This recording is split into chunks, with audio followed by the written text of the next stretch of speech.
Assalamualaikum warahmatullahi wabarakatuh. Alhamdulillahilladzi an'ama alaina bini'matil imani wal islam. Wassalatu wassalamu ala afdolil imam wa ala alihi wa ashabihil kiram. Amma ba'du. Pemirsa TVRI yang berbahagia, Imam Al-Syahid, seorang pembaharu Islam dari tanah Mesir, pernah berkata, "Saudara-saudara, datangkan kepadaku 12.000 orang saja yang benar-benar iman dan takwa. Maka aku sanggup tundukkan pegunungan, aku sanggup membelah samudra dan lautan, bahkan aku sanggup menundukkan negeri-negeri penjajah dalam 1 detik saja." Ungkapan Hasan Al-Banna ini, pemirsa, menggambarkan kepada kita bahwa iman dan takwa merupakan landasan utama dalam menentukan arah suatu bangsa. Kemakmuran dan kehancuran suatu bangsa ditentukan oleh keimanan dan ketakwaannya. Sejarah telah membuktikan peradaban kaum Ad yang indah dan gagah menjadi goyah ketika keimanan dan ketakwaannya lemah. Peradaban kaum Tsamud yang subur dan makmur menjadi hancur tersungkur ketika keimanan dan ketakwaannya hancur. Bahkan semua peradaban bangsa, termasuk bangsa kita, apabila dalam proses pembangunannya tidak dilandasi dengan keimanan dan ketakwaan yang kuat, maka yang akan tercipta hanyalah kehidupan yang materialis, aksesoris, pragmatis, atau kehidupan kota, laksana sebuah kuburan yang diisi dengan keheningan dan kebisuan. Bahkan tidak mustahil akan menimbulkan kehancuran seperti umat dan bangsa sebelum kita. Mengingat betapa pentingnya peranan iman dan takwa, maka pada kesempatan kali ini izinkan kami menyampaikan syarahan yang berjudul Iman dan Takwa sebagai pondasi membangun bangsa. Sebagai landasan firman Allah Subhanahu wa taala dalam surat At-Taubah ayat 109. A'udzu billahi minasy syaithanir rajim.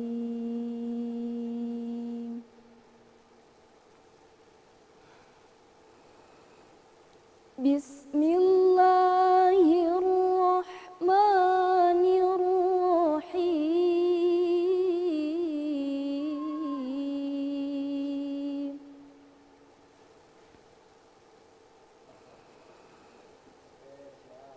Afaman assasa bunyanahu ala taqwa minallah.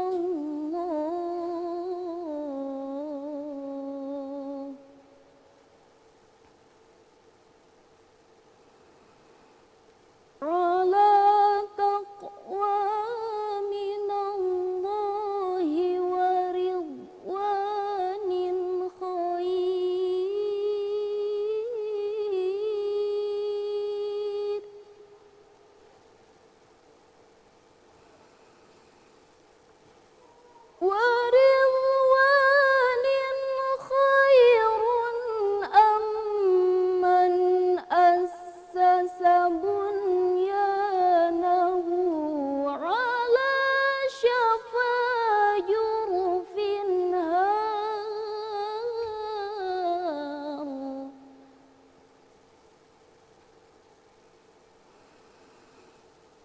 ala syafa jurufin harin fanharu bihi fi nari jahannam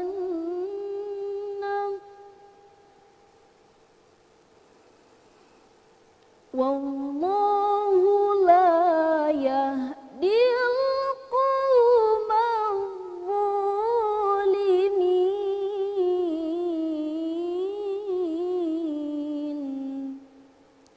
Hamba berlindung di bawah kuasa Allah dari godaan setan yang terkutuk dengan menyebut asma Allah yang Maha Pengasih, Maha Penyayang.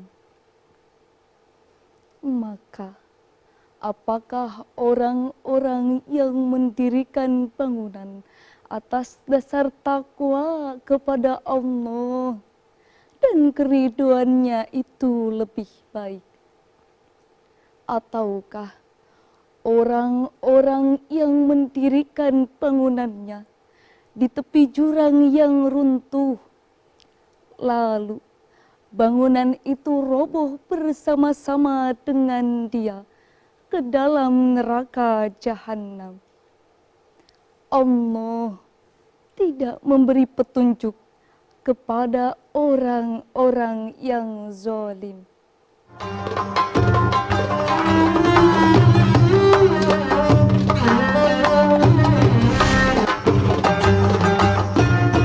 Pemirsa TVRI yang berbahagia, firman Allah tadi menurut ilmu ma'ani merupakan kalam insya talabi yang ditandai dengan hamzah istifham takriri yang berarti penegasan dan penetapan yang kuat. Allah Subhanahu wa taala menegaskan bahwa pembangunan yang kekal dan abadi adalah pembangunan yang dilandasi dengan keimanan dan ketakwaan. Pantaslah Imam Al-Qurtubi mengisyaratkan in kulla syai'in ibtada biniyati taqballah wal qasdi liwajhil karim wa huwal ladzi yabqu as-sahibuhu. Segala apa yang dilihatkan karena Allah dan diorientasikan untuk kepentingan Allah, maka hal itulah yang akan menjadi kekal dan abadi. Firman Allah tadi secara kontekstual berkaitan dengan pembangunan yang dilakukan oleh orang-orang munafik ketika membangun Masjid Dirar. Masjid yang dibangun tanpa dilandasi dengan keimanan dan ketakwaan sehingga dikutuk oleh Allah. Namun demikian, secara kontekstual, firman Allah tadi merupakan landasan epistemologis yang etis, yakni pembangunan secara universal. Sebab menurut kaidah usul fikih dikatakan, idza waradal amu ala sababil khosi fal ibratu bi umumil labdi la bi khususis sababi. Jika ada lafaz yang am oleh sebab yang khusus, maka yang dijadikan ibrah adalah keumuman lafaz, bukan kekhususan sebab. Dengan demikian pemirsa, iman dan takwa harus dijadikan landasan dalam setiap bentuk pembangunan.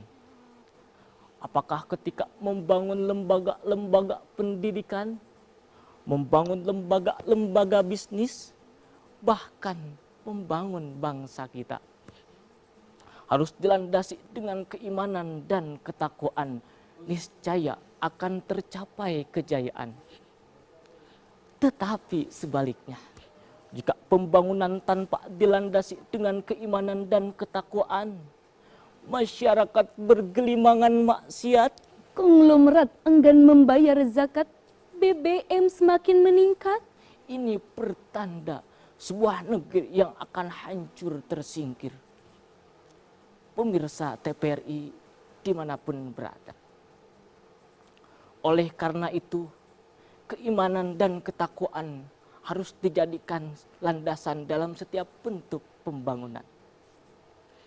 Timbul pertanyaan, bagaimanakah pembangunan yang dilandasi dengan keimanan dan ketakwaan? Jawabannya adalah pembangunannya yang di dalamnya diterapkan pilar-pilar keadilan. Sebagaimana firman Allah Subhanahu wa taala dalam surat Al-Maidah ayat 8. Ya ayyuhalladzina amanu kunu qawwamina lillahi syuhada'a bil qist.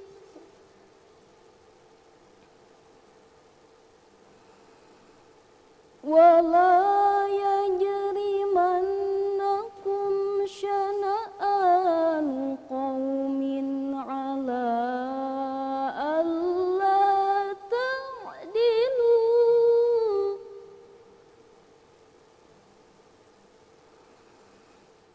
I'dilu huwa aqrabu littaqwa wattaqullah.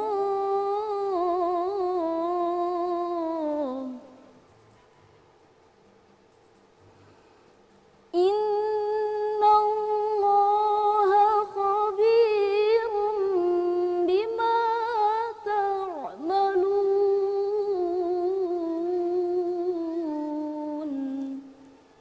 Wahai insan-insan nan beriman, jadilah kamu penegak keadilan karena Allah ketika menjadi saksi dengan adil. Dan janganlah kebencianmu terhadap suatu kaum mendorong kamu untuk berlaku tidak adil. Berlaku adillah, karena adil itu lebih dekat dengan takwa. Dan bertakwalah kepada Allah. Sungguh, Allah Maha teliti apa yang kamu kerjakan.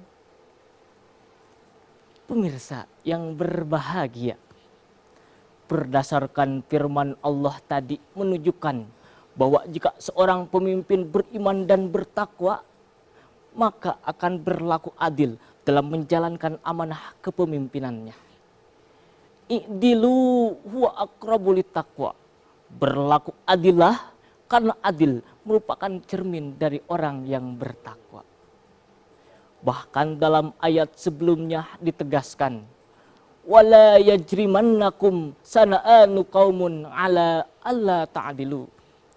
Secara simantik, firman Allah tadi merupakan sigot nahi yang diperkuat oleh nun taukid sakilah, yang berarti penetapan dan penegasan yang kuat. Dengan demikian pemirsa, menurut kaidah usul fikih dikatakan, al-aslu bin nahyi litahrimi. Pada dasarnya, asal dari sebuah larangan menunjukkan keharaman. Dengan demikian pemirsa, haram hukumnya bagi orang yang beriman dan bertakwa berlaku tidak adil. Sebagaimana Rasulullah Shallallahu Alaihi Wasallam sebagai seorang pemimpin pernah berkata, wallahi lau kanat Fatimah binti Rasulullah sarakot laqata'tu yadaha. Demi Allah, jika Fatimah putri Rasulullah terbukti mencuri, maka aku sendiri yang akan memotong tangannya. Sikap Rasulullah ini pemirsa merupakan personifikasi sikap seorang pemimpin yang memiliki semangat juang yang tinggi untuk menegakkan keadilan demi kemajuan umat dan bangsa yang dipimpinnya. Sebab jika keadilan sudah mulai luntur, hukum sudah mulai tidak teratur, konstitusi sudah mulai simpang siur, sementara para pemimpin malah asik tidur, pertanda negeri akan hancur tersungkur. Sejarah telah membuktikan Rumania ketika dipimpin oleh Nicolas Ceausescu, pemimpinnya adil tetapi rakyatnya sengsara. Iran ketika dipimpin oleh Reja Pahlavi, pemimpinnya subur dan makmur tetapi rakyatnya sengsara. Ini terjadi karena pemimpinnya tidak beriman dan bertakwa. Lalu bagaimanakah kalau kita kaitkan dengan konsep pembangunan di negara kita? Alhamdulillah, negeri kita saat ini sedang giatnya menegakkan keadilan, memberantas habis koruptor-koruptor kelas kakap.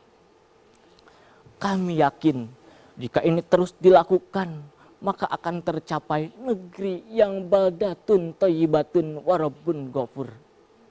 Tetapi pemirsa, keadilan akan tegak di negeri kita jika dilandasi dengan keimanan dan ketakwaan.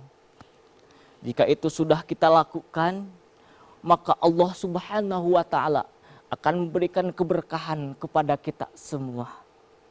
Sebagaimana firman Allah Subhanahu wa Ta'ala dalam surat Al-A'raf ayat 96.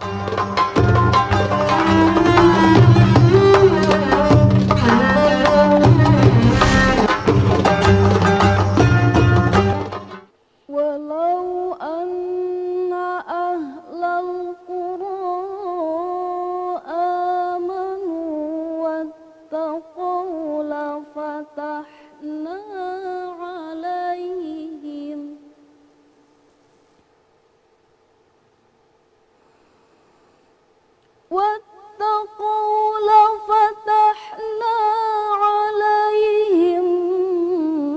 barakatim minas samai wal ardh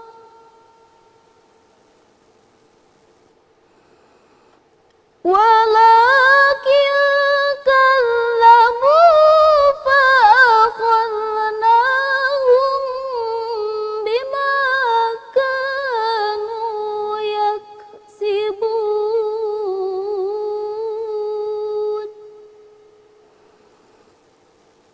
walakin kallabu fa'akhadnahum bima kanu yaksibun.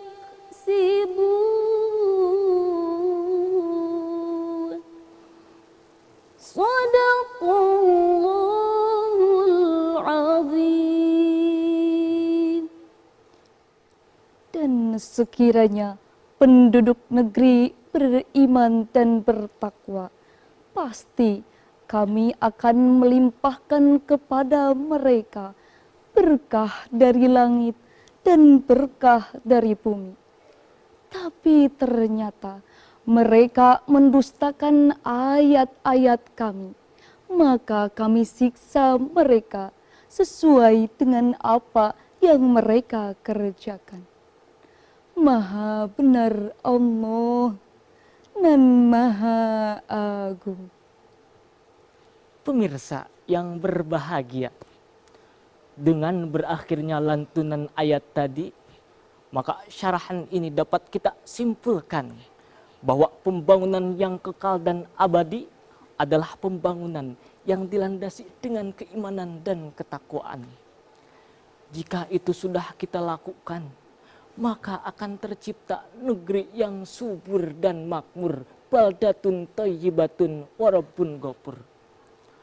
Oleh karena itu, mari kita cintai negeri kita, mari kita cintai bangsa kita dengan beriman kepada Allah Subhanahu wa Ta'ala. Karena mencintai negeri merupakan sebagian iman kepada Allah Subhanahu wa Ta'ala. Sebagaimana diisyaratkan dalam sebuah lagu. Ya lal watan, ya lal watan, ya lal watan, hubbul watan minal iman, wa la takun minal hirman. In hadu ya lal watan, ya lal watan, ya lal watan, ya lal watan, hubbul watan minal iman, wa la takun minal hirman inhadu ya lawatan. Indonesia biladi anta unwanul faqoma kullu mayyatika yawman tamiha yalqaimama kullu mayyatika yawman tamiha yalqaimama. Pusaka hati wahai tanah airku, cintaku dalam imanku, jangan halangkan nasibmu. Bangkitlah hai bangsaku, pusaka hati wahai tanah airku, cintaku dalam imanku, jangan halangkan nasibmu. Bangkitlah hai bangsaku. Indonesia negeriku, engkau panji martabatku. Siapa datang mengancammu kan binasa di bawah durimu. Siapa datang mengancammu kan binasa di bawah durimu. Pemirsa, hanya itu yang dapat kami sampaikan. Mohon maaf atas segala kekurangan. Wassalamualaikum warahmatullahi wabarakatuh.